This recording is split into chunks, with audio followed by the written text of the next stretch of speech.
नमस्कार दोस्तों, मैं अंकुर उपाध्याय स्वागत करता हूं आप सभी का एक बार फिर से अपनी नई वीडियो में।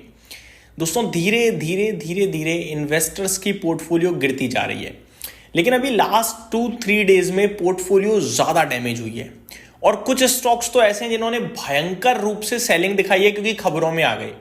ये लाइफ टाइम हाई वाला बाजार नहीं, ये ऐसा लग रहा है कि बहुत पैनिक और क्रैश टाइप सिचुएशन है कि नेगेटिव खबर पे तो सीधे 10-15% 2-3 दिन शेयर्स जाते हैं, पॉजिटिव खबर को अवॉइड कर देते हैं, पोर्टफोलियो हर दिन गिर रही है। तो ये बहुत ही खराब बाजार टाइप सिचुएशन बन गई है। मैं आप सभी के साथ दो स्टॉक्स की बात करूं तो एक है इंडिगो और एक है केन्स टेक्नोलॉजीज, जिसने बीते कुछ दिनों में बड़ी दिक्कत दी है अपने निवेशकों को। और इंडिगो की बात करी जाए तो इसमें आज कुछ फ्रेश राउंड ऑफ सेलिंग या fresh round of negative news का आगाज हुआ है, आप ये कह सकते हैं शुरुआत हुई है। फॉर एन एग्जांपल, सबसे पहले तो मैं आपको बताना चाहूंगा आज इस स्टॉक में जो हुआ है वो बड़ा ही दिनों बाद हुआ है, इतनी बड़ी सेलिंग पहली बात। दूसरी बात, बड़े वॉल्यूम्स के साथ बड़ी सेलिंग है आज के सेशन में। कुछ इंपॉर्टेंट लेवल्स भी इसने टेस्ट करे हैं आज 4800 के समथिंग के। 4842 का आज का लो है, 4923 पे बंद हुआ है, करीब 8.25% गिरा है। 1.5 करोड़ शेयर्स इस स्टॉक में ट्रेड हुए हैं। अगर मैं इस कंपनी की बात करूं तो ये लगभग 5-7 ट्रेडिंग सेशन पहले 5,900 का भाव था इसका, आज 4,900 है, यानी कि सीधे सीधे 20% समथिंग स्टॉक ऊपर से नीचे आ चुका है। अब क्यों गिरा है ये आप सभी को पता है, लेकिन क्या करना है इसके बारे में मैं बताऊं उससे पहले कुछ फ्रेश अपडेट जो आते हुए दिख रही है वो बताना चाहूंगा।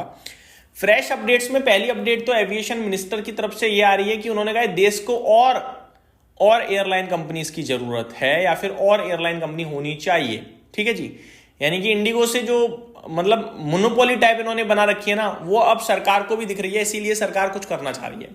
दूसरी बात, सरकार ने कही कि इंडिगो ने जो ये किया है इनको सजा मिलेगी, इन पे कार्रवाई एक्शन होगा और ऐसा एक्शन होगा जो इस पूरी इंडस्ट्री के लिए एक मिसाल बनेगी कि लीडर भले ही हो आप, लेकिन आप गलत नहीं कर सकते। हुआ एक्चुअली में जब एविएशन मिनिस्टर डीजीसीए ने जो एविएशन के रेगुलेटर हैं, उन्होंने क्लियर कट जब ओपिनियन दे दिया कि आप अपने स्टाफ से इतना ही काम करा सकते हो, सबको नोटिस पहुंच गया है, सबको पता चल गया है, उसके बावजूद अगर आप फ्रेश हायरिंग नहीं कर रहे हो या स्टाफ से ज्यादा काम करा रहे हो या सब पता होते हुए भी आप उस पर कुछ काम नहीं कर रहे तो प्रॉब्लम है ना।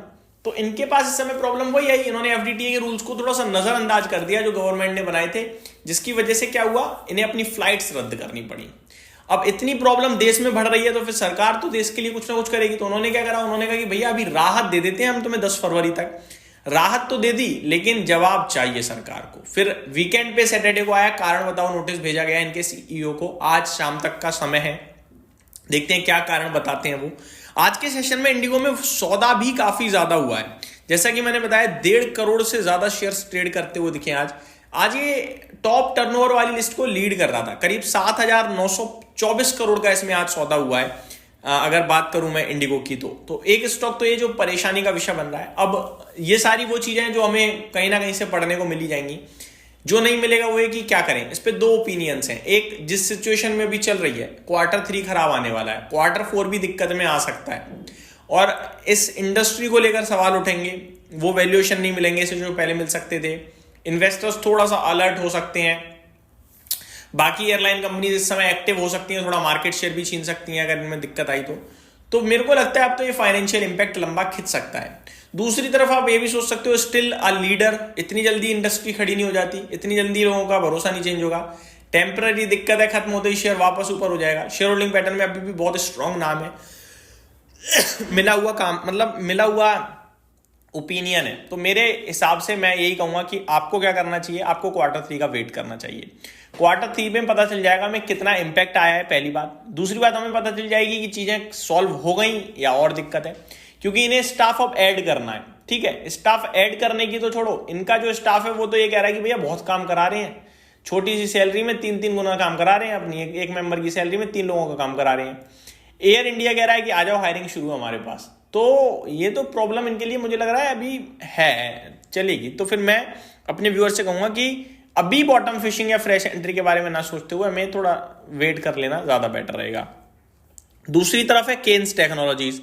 इसमें ओपिनियन थोड़ा बढ़ गया है। इसमें ये है कि भाई देखो बहुत टूट गया है स्टॉक, अब वैल्यूएशन टर्म्स में भी सस्ता लगने लगा है। ये जो परेशानी है कंपनी खुद मान चुकी है आज सुबह कॉन कॉल में कि हाँ हमसे गलती हो गई है। अब वो गलती इतनी बड़ी तो नहीं है कि शेयर 40-50% टूट गया, क्या ये वैल्यूएशन बहुत सस्ते हो गए, ऊपर से बाजार भी नीचे। मेरे को लगता है ये अब यहां से जो भी गिरेगा वो अपॉर्चुनिटी होगी। अगर इंटरनल ठीक है, बस वही एक दिक्कत थी, तो मेरे को लगता है फिर ये भाव सही है। इंटरनली और भी दिक्कतें हैं जो कंपनी छुपा रही है तो बड़ी समस्या हो सकती है, बट मुझे नहीं लगता कि ऐसा कुछ सीन है कि केन्स टेक्नोलॉजीज के साथ 25,000 करोड़ पे 8,000 करोड़ का रेवेन्यू का टारगेट देने वाली कंपनी है अगले 2 वित्तीय वर्ष में। तो मेरे को लगता है यहाँ से ज़्यादा परेशानी नहीं दिखनी चाहिए। अब यहाँ पे ना बेचें और आप 1-2 दिन वेट करके आप एवरेजिंग या फ्रेश एंट्री भी ले सकते हैं इस स्टॉक में। डिटेल्स में ऑलरेडी आपके साथ काफ़ी बार डिस्कस कर चुका हूँ। बस वही है जो इन्होंने एक सब्सिडरी कंपनी बनाई स्क्रेमेको करके, स्मार्ट मीटरिंग की, जो खरीदी उसकी डिटेल्स गलत प्रोवाइड कर दी, बैलेंस शीट कुछ और बता रही है। कोटक ने वो पढ़ लिया, रिपोर्ट निकाल दी, बाजार की आंखें खुल गई और बाजार ने इस स्टॉक को तोड़ दिया। ऊपर से बाजार भी गिर रहा था, हाई वैल्यूएशन का स्टॉक था तो ज्यादा पिट गया। ये मेरी तरफ से अपडेट थी, उम्मीद करता हूँ डिटेल्स पसंद आई होंगी। Thank you so much for watching this video. Have a great day guys.